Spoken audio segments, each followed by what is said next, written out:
হুম, আমার তো মনে হয় না। কারণ তাদের আপনার আচার আচরণ কথাবার্তায় তার কোন রকমের ম্যানিফেস্টেশনই নেই। বিশেষ করে মাননীয় উপদেষ্টা ফরিদা আক্তার যে বক্তব্যটি রেখে যারা ইন্টারেস্ট সার্ভ করেন সেই রকমের ব্যক্তিবর্গ।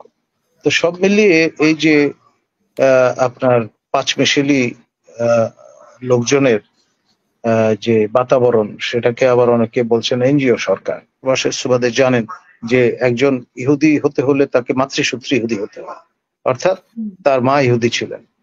এটা বোনাফাইড, এটা কোনো ঝামেলা নেই। তো সেই লোকের অর্থপুষ্ট হয়ে আপনি একটা কালার রেভলিউশন করে ফেললেন, এখন আবার বলছেন ইসরায়েল নিপাত যাক। How to reconcile?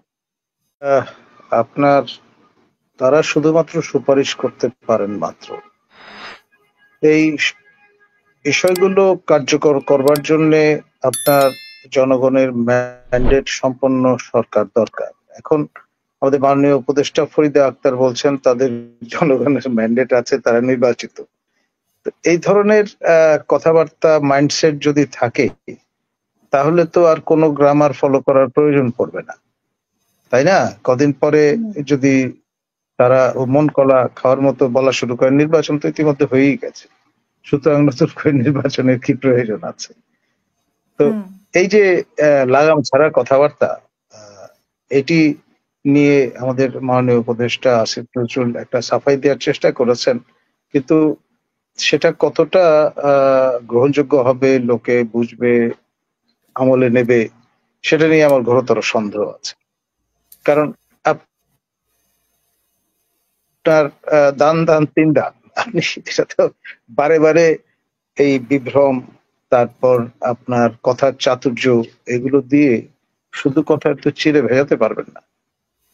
মানে ধরুন নির্বাচিত সরকার আসলো, এসে এই যে জনগণের করের টাকা খরচ করে মাসের পর মাস শীতাতপ নিয়ন্ত্রিত কক্ষে বসে চা বিস্কুট খাওয়ার যে কাজগুলো হলো, এবং তাদের একটি সুপারিশও যদি তারা গ্রহণ না করেন, পার্লামেন্টে ভেটিং না দেন, তখন জাস্টিফাই করবেন কি করে তাদের এই যে ফ্ল্যাগ কারে ঘুরে বেড়ালেন, তারপর আপনার শীতাতপ নিয়ন্ত্রিত কক্ষে আয়েশের সঙ্গে সময় কাটালেন, এবং যে সম্মানী নিলেন মাসের শেষে, সেগুলো যদি তখন জনগণ ফেরত চায়, তখন তো ঘটিবাটি বিক্রি করে আহ, একটা পরিস্থিতিতে দাঁড়াতে হবে যদি হোয়াইট মানি বিষয়টি দিয়ে তা পরিপূরণ করতে হুম। চান। আর ব্ল্যাক মানি দিয়ে পরিপূরণ করার কোনো তো সুযোগই নেই, তখন ইন্টিগ্রিটির প্রশ্ন উঠবে, জেল জরিমানার সম্মুখীন হতে হবে। এটা কিন্তু মানে এটা কি ওনারা একটা ভয় কঠিন পাচ্ছেন কিনা এটা? বাস্তবতা। হুম, আমার তো মনে হয় না, কারণ তাদের আপনার আচার আচরণ কথাবার্তায় তার কোন রকমের ম্যানিফেস্টেশনই নেই। বিশেষ করে মাননীয় উপদেষ্টা ফরিদা আক্তার যে বক্তব্যটি রেখেছেন সেটা সবার জন্য আই ওপেনার হতে পারে। প্রকৃত অর্থে আহ, তার পার্টনার কমরেড ফরাদ মজা, তিনি কিন্তু এই বর্তমান সরকারের মূল ইডিওলগ, নট আমাদের মাননীয় Nobel laureate professor doctor Yunus. Professor doctor ইউনুসকে এমপ্লয় করেছেন আমাদের সমন্বয়করা, তিনি পরে হুম, এসে যুক্ত হয়েছেন, কিন্তু মূল যে বিপ্লব তার চাবিকাঠি, জীবন কাঠি কিন্তু কমরেড ফরাদ মজহারের হাতে। এবং তিনি বনানী শেরাটন হোটেলে আমার সতীর্থ শওকত মাহমুদ, যিনি বিএনপির ভাইস চেয়ারম্যান ছিলেন, তাকে সঙ্গে নিয়ে সদস্য সচিব নিয়োগ করে আপনার যেই ইশতেহার হাজির করেছিলেন আপনার জাতীয় ইনসাফ কমিটির, সেখানে আমিও আমন্ত্রিত হয়ে গিয়েছিলাম। গিয়েছিলেন আমাদের লেফটেন্যান্ট জেনারেল অবসরপ্রাপ্ত সোহরাওয়ার্দী মহোদয়ের মতো ব্যক্তিবর্গ। এবং সেখান থেকে আমরা যে অভিজ্ঞান লাভ করেছিলাম তার কতটুকু বাস্তবায়িত হয়েছে এই বর্তমান সরকার এর দ্বারা, যে হুম, সরকারের তিন ধরনের উৎস থেকে লোকজন মোতায়েন হয়েছেন। মাননীয় প্রধান উপদেষ্টার ব্যক্তিগত পছন্দের, তার পারিবারিক সেবা, ব্যক্তিগত সেবা যারা করেছেন সেই সমস্ত ব্যক্তিবর্গ, মাননীয় সেনা প্রধানের আশীর্বাদ পুষ্ট লোকজন, এবং সমন্বয়কবিদদের যারা ইন্টারেস্ট সার্ভ করেন সেই রকমের ব্যক্তিবর্গ। তো সব মিলিয়ে এই যে আপনার পাঁচমিশালি আহ, লোকজনের যে বাতাবরণ, সেটাকে আবার অনেকে বলছেন এনজিও সরকার। প্রকৃত এনজিও স্টাইলেও যদি এই সরকার চলতো তাহলে মনে একটা আমরা প্রবোধ পেতাম। আমি দীর্ঘদিন ধরে এনজিও সেক্টর নিয়ে গবেষণা করেছি। আমি বাংলাদেশের প্রথম এনজিও সেক্টরের উপরে পিএইচডি ডিগ্রি অর্জন করেছি। এই বিষয়ে কাজ করেছি দেশের বাইরে, বিলেতে।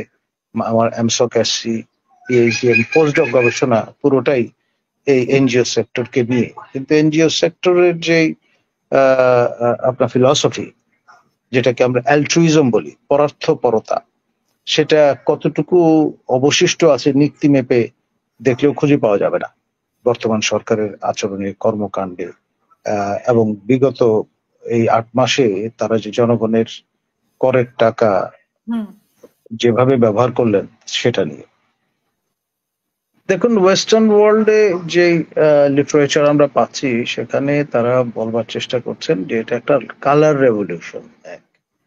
কার অর্থানুকূল্যে? সেটি হচ্ছে জর্জ সোরস মহোদয়ের অর্থানুকূল্যে। আপনার বাইডেন প্রশাসনের নৈতিক আপনার বলে বলিয়ান হয়ে। এবং জর্জ সোরস মহোদয় তিনি একজন হাঙ্গেরীয় বংশোদ্ভূত ইহুদি ধর্মাবলম্বী লোক। আর এখানে আপনি গাজা মার্চ করে বলছেন যে ইসরায়েল নিপাত যাক, এবং ওই দাবির সম্মুখীন হয়ে সরকার বাধ্য হয়েছে আপনার ই পাসপোর্টে সেই ইসরায়েল ভ্রমণের উপর ব্যান আবার নতুন করে আরোপ করতে। তো এই যে স্ববিরোধিতা, সেটাকে আপনি রিকনসাইল করবেন কি করে? এটা ইতিমধ্যে আপনি পরিপুষ্ট হয়ে আছেন জর্জ সোরসের আশীর্বাদে। এখন তিনি সর্বজনিত, আপনি নিজেও যদি এখন ইন্টারনেট সার্চ করেন দেখবেন সেখানে পরিষ্কার বলা আছে আপনার জর্জ সোরস হাঙ্গেরীয় বংশোদ্ভূত নন প্র্যাকটিসিং জুইশ ব্যাকগ্রাউন্ডের মানুষ। আপনার ইহুদি পরিবারে তার জন্ম হয়েছে। এখন জন্ম হয়েছে এটা তো আপনি অস্বীকার করতে পারবেন না।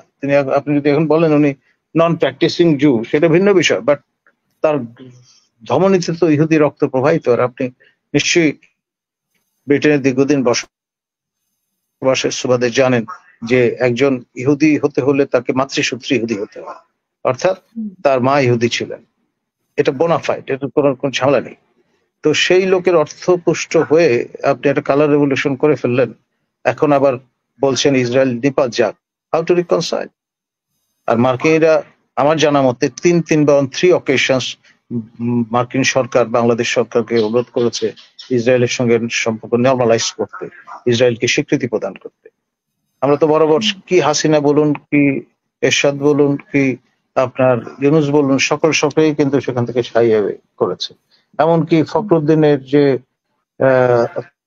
তত্ত্বাবধায়ক সরকার বা অন্তর্বর্তী সরকার, সেখানেও তারা কিন্তু আপনার ইসরায়েল যে আপনার সাহায্য সহায়তা প্রদান করতে চেয়েছিল, তৎকালীন পররাষ্ট্র বিষয়ক উপদেষ্টা ইফতেখার চৌধুরী ক্যাপ্টেন অ্যাভেন্স পলিসি পার্শ্ব করেছেন। হাও বলেননি, নাও বলেননি। ইসরায়েল তার নিজস্ব মেকানিজমে টার্কিশ রেড ক্রিসেন্ট সোসাইটির মাধ্যমে ত্রাণ সামগ্রী পাঠিয়েছে সিডর ভিক্টিমদের জন্য, বৈশাল ডিভিশন, এবং তা আপনার বিপণনের ব্যবস্থাও করেছে। এটা ইসরায়েলের পক্ষে সম্ভব। আপনি চাইলেও তাকে বাধা দিতে পারবেন না, দ্যার ইনভিনসিবল।